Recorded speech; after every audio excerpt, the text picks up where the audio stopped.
Welcome to the Jon Harrison podcast. Statistics show us that about 70% of people are disengaged in the workplace. Obviously, that affects bottom lines of companies, individual, their own engagement at work, but also affects families and communities. We don't want to just be frustrated about things that are going on in the workplace or in the world. We want to do something about it. So we're going to talk about this while others aren't, and we hope you will join us on this journey. Welcome back to the Jon Harrison podcast. This is Madeline, and we've got our whole team here with us today, including Andrew. If you just listened to one of our latest episodes, he was on there. He is an intern for us for the summer and maybe a few months beyond. He's helping us with a big project. So glad that you're here, Andrew. And then, of course, Jason, Melissa, and John, so our entire team. We're going to be talking today about what motivates people at work. And I think the title even says, hint, it's not just money, because yes, of course, we all need money and that is a motivator. But John, do you want to start us off here? Yeah, thanks, Madeline. So this is probably sounds really simple, but supervisors, managers that are listening to this podcast right now, most of you cannot give people a raise whenever you'd like to, because it takes a lot of signatures and decisions, and you might not have the budget for it. Most of you can't give someone another week of vacation whenever you want. Many of you could say, well, I can't even allow this person to work from home if that's kind of what they value. So I guess we're stuck. If we can't change their office or their workplace or their money or their vacation, what do we do now? Obviously, if you're a peer, you can't do any of that stuff for a fellow employee, but you still could help them kind of have a better day, water in their bottle, all the things we always talk about. So that's what I want to just do in this episode, is just kind of have us throw out some ideas about what might motivate people beyond money and how can you help with that. Well, I do have one story, a quick story. My friend, it was his friend. All right, so we're two friends off from me. But anyways, so he was making great money. He as an engineer, he had a raise opportunity to, I think it was $20,000, right? And so, but he got a job offer at another engineering firm for $50,000 raise. And so he says, yes, I'll take that. So he goes over to takes the raise, goes over there. Within a month, he calls back and says, can I get my old job back? Now, why would you do that if money's so good, right? It was the culture. Horrendous culture. He said, matter of fact, I'll come back. Don't give me the raise that you offered me. I'll come back for the same amount of money. That's how bad the culture is. So money definitely is not always a motivator, right? And so I think personally, culture, wherever I work, I want the culture to be great. If it's not, I can't work there. And with that, Jason, I'd say this: we all go through seasons in our lives where money might be the number one thing. You've got debt coming out of college. You're struggling with a bunch of kids, so we're all. We're not saying money isn't ever a motivator, but I will say the constant from beginning to end of your work life will be culture, because you can even put up with a crappy culture for a while if the money's good, but at some point you're going, I'm not doing this. Yep. And so that's a great start. That's good. So that's the number one thing I think we can all affect, right? And so sometimes we think, well, the leader has to set it. Man, I think the peers, the employees can set that culture too, because when somebody comes in, how do they feel when they see you? Do other people like coming and seeing you every day, right? And do I like seeing them? And so that's the number one thing I think about, is I need to have a positive attitude for my work, peers, right? Because there's enough things that can drag us down, and John talks about that in the water bottle example, right? So there's enough things that's draining our bottles. I don't want to be one more thing, right? I want to be the thing that's helping put that water back in people's bottles, so that way when they do go home, they have some to give, right, to their family, to the communities, and so on. So I think it's underestimated as the importance of the culture and how you can affect it. Mm-hmm. I think about the robust hiring process, right? It's the second box of the VIP way. And so with that, making sure that there's alignment with the purpose. And for me, that's, what kind of forced me out of corporate America, is like I was feeling a disconnect in the purpose and kind of what was happening in organizations as a whole. And I just didn't feel connected anymore relative to my personal purpose. So I wanted to make sure that I was aligned with something that kind of fed my purpose and my drive and what was important to me. That's good. Yeah, and I know it can also be a generational thing. Some people really want. It's been all about remote work lately, and people want that. And it's kind of interesting, Andrew. You're around the same age as me, I'm sure, and so we probably have a similar view, maybe, on what motivates us. But I could be wrong because you can assume things. But what kind of are you looking for, especially coming out of college? What's your motivator whenever you're looking for a job? I think a lot of the previous things are huge motivators. Having a well-paying job, having the work culture be beneficial to you and being something you look forward to. But something that's also important is having freedom to express yourself or to take different avenues, whether you're working on a project or a small little task, having that freedom to move forward in a way that you think is beneficial to you and the company, I think is very important. So I love that, Andrew. So as the clearly oldest person around the table right now, what if somebody were to say to you, well, Andrew, that sounds all well and good, but we don't want a bunch of freedom because we've got tasks and we've got procedures and, we just can't be dreaming all day about new ways to do things. We got to get stuff done. So go one step further on that. When you say freedom, what might that look like? Yeah, I guess I'm saying the word freedom kind of loosely, but when you're looking at like a task or a project, or working for a company, you're working within a box, really. And having freedom is being able to navigate that box in a way that you find beneficial to you, to benefit your own personal well-being at the company and the company as a whole. So being able to go to different sections of that box, going to different corners to see what really works for you and the company as a whole, I think having that type of freedom is beneficial. Yeah, love that. And I hope you all heard that, because we could think, somebody that works on an assembly line in a factory and their job every day is to, screw this down and add this part to the widget and it goes on to the next person. You go, yeah, they don't have any freedom. No, they do, because they have freedom to go, hey, I wonder if we could do this a different way. Is there a way, could we combine these two, parts of the assembly line? Could we, but they can also show freedom or have freedom to be part of a team, to look at new things. So I think we can get really short-sighted in what freedom looks like, and we go extreme on people.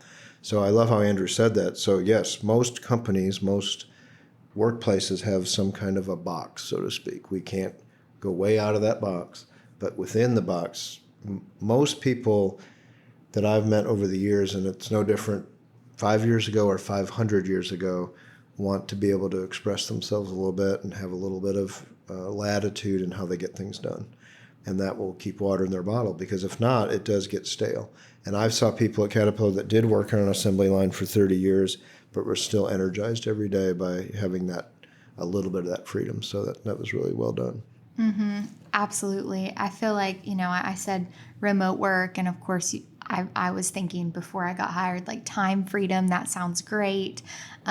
But now looking back over my career with the Jon Harrison company, I love the challenge of new things. I came on in one role and it's evolved into other things, and I've been cross-trained on things, and it's just so great knowing that I have the freedom or the challenge to learn new things here. And so that's one of the big motivators for me, is finding that purpose and getting a challenge here and there. So it sounds like growth. Yeah. Growth is not is just what staying you in like. one place. Exactly. Mm-hmm. So you're not the only one that likes growth and wants to grow, right? There's a lot of people out there that would love to be cross-trained and to grow an opportunity and see themselves stay at a company for a long time. It's not as often as it used to be where people stay long-term, but wouldn't that be cool if people wanted to stay at your place, place of employment forever, I think that would speak well of you and how the culture, the growth opportunities for people. Because most people don't want to just stay the same. Some people do. Some people are good doing the same thing. Well, with that, Jason, I was going to talk about, obviously, know your people is one of our 9 expectations. And Jen and I have talked to families about this in terms of schooling. And they'll go, I think we're going to homeschool all our kids. And they have 5 kids, and maybe they're not even in school yet. And we always say, yeah, that could be great. But one of those 5 kids might need structure, because some kids can thrive in a homeschool environment and they love it and they get school's done by noon and, they're living life and they may be great and they may be bright and it'll really set them up well for life. But other kids are probably going to need to be in a school environment and with other children and not having mom or dad be the teacher. And so even that, like the end game, we used that word in one of our last episodes, the end game is the same. But even with children, some kids might need a different schooling structure. They thrive in freedom. Others get washed away in freedom because they're not staying on task. And I think that happened in the country during the pandemic when a bunch of kids were now learning from home. We have a nephew, kind of a great nephew of ours, who was a straight A student in traditional school and all of a sudden was getting C's and D's because it was just very different for him to be watching a teacher on a computer and not to feel that accountability in the room. So I think that's the other thing when we talk about what fills people's water bottles. It's going to be a lot of different things, but if you don't know your people, you're going to miss the mark a lot. That's also a piece related to different hearts and minds around the table, right? We all think about things differently. We all have passions and purpose related to different topics and subjects. So you have to be willing to be flexible in terms of how you are giving that freedom, but also knowing, like you said, knowing your people and knowing what their development style is. Yeah, and you're going to learn that through conversations, and whenever I was thinking through this episode, I was thinking, like, what sort of questions could a leader ask? And one that kept popping up was like, what is one thing that you've done here that you feel accomplished by, that you feel, has excited you? And that will give you a lot of insight into their motivations and what they've enjoyed, because a lot of people assume if an employee is just quiet and not speaking up that, oh, they're satisfied, they're good. But I think you do need to initiate those conversations. I think I've asked Andrew that a couple of times along the way so far, among, also making sure that he has the tools that he needs, because I don't want him sitting over there struggling either, trying to achieve a project or something. And he's like, man, it would be great if I had this. X, Yeah. One more thing, we did talk about this earlier. We mentioned the filling the water bottles. I think as a leader, I think we need to call out the good we see, right? I think sometimes we see people doing good and we just kind of hold it in ourselves. Even that could even be at home. It could be anywhere you are actually. But I don't think we tell people enough what they're doing good, And so there's an old saying that says, praise in public and correct in private, right? So that's two opposite ways of doing it, right? So if you're praising people in public, well, that's amazing. And then when you do correct, yeah, you do need to do it in private, because that's going to drain that water bottle immediately and you'll lose an ally. Yeah, very crushing to them. I just want to say one thing about that too, as far as like the opposite end of that, you're praising, right? Not everybody likes praise to be in public. Well, that's true. So you got to know that about your people, because that makes them very uncomfortable and could shut them down in some ways, right? I've known people who literally physically get sick, even if their name is mentioned in public, right? Or in a group with a room of people. Yes. And it's real and it's true. And I think you have to be sensitive to that, because recognition is one of those things that is very different for every single person. Just like we're talking about, money is not always the motivator. There's other things that motivate people. Now, here's what I've done with that, Melissa. So I'll still, okay. So let's say it is one of the people who's not huge on, because I know a guy just like that, and so I might say in front of the group, "Hey guys, Rob's done a fantastic job this month," da da da da. But now let's say Christy, and I'm not going to bring him up. Let's say Christy's done a fantastic job, and she's just itching to get up in front of everybody. I'll be like, "Christy, you come on up here." You know what I'm saying? So I kind of, knowing the people is to how much even praise in public, for instance, is kind of what I do. So I might praise them different, right, based on their personality. I'm not going to make Rob come up to the front because I know that he would absolutely die. Right. But I think ultimately having people see what right looks like is important, however you do that. And what happens a lot is we only show people what wrong looks like. And I think sometimes, and again, even if you went to that person that doesn't really love it, and you could say, hey, in our meeting today, Rob, I'm going to throw this thing out here. I need you to understand why I'm doing that. I'm not going to make you come in front of the room. Like, so this is why, ultimately why we do podcast episodes maybe, and we do 3-day leadership sessions, because it's a really hard job. Yeah. Because you can't just come to work and say, I'm going to lead everybody the same way and everyone's going to be happy. And even if I do recognition, now I just irritated somebody. You're like, oh, what the heck? I was just trying to help you. And so the leadership jobs are not for the faint-hearted. And that's why in our case, we believe one of the real issues in the workplace is promoting somebody based on their technical skills or their seniority and not setting them up for success in supervision.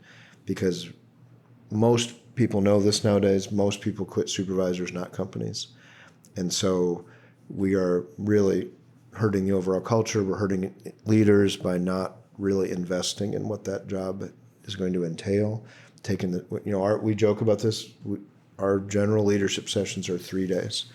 And it doesn't happen a lot, but we'll get companies going, really? 3 days? 3 days? That seems like too much. And I'm like, not for that kind of a job. Mm-hmm. Like, we train people to fly, airplanes and do technical stuff for months upon months. And yes, it's not the same thing, but you talk about critical aspect of the financials of your position, retention, all that. And just a 20-minute podcast if I was a non-supervisor listening to some of these podcasts, I'd think, man, I don't know if I want to do these jobs because it's really hard. Or I think I love doing a job like this, but I sure need help. I need real life training, real people that I can talk to about this stuff, because it's kind of like parenting. You can read all the books you want, but it's a very, very difficult job. And this is a great example of that. Like, we'd think we can't do anything to fill water bottles if we have no control of money. But there's 1,000 things you can do. Jon, you said people quit supervisors, not companies. I have a very recent example of that where my friend, she quit where she was working for a very small company, but they brought in a manager who was not good with the culture, not a right fit. And so 4 people ended up quitting this small family-owned business. And then 2 weeks later, she left. So now, instead of having a robust hiring system like they should have, Melissa, they hired the wrong person. Now they have had no employees, right? And now they have no manager. So that's where they're stuck. So that's why hiring the right people into the job of supervisor is so important. Absolutely. That's really good, Jason. And in fact, Jason, you wrote a blog post on this exact topic. So I will link that down in the description box below. And we hope that you got something out of this episode, and we will catch you on the next one. Thank you for joining us today on the Jon Harrison podcast. As you know, we believe that a positive work culture creates a ripple effect that extends into families and communities. If you found anything of value in today's episode, please share it with somebody so they can hear it as well. And if you have questions or topics you'd like us to cover in future episodes, please fill out the form below.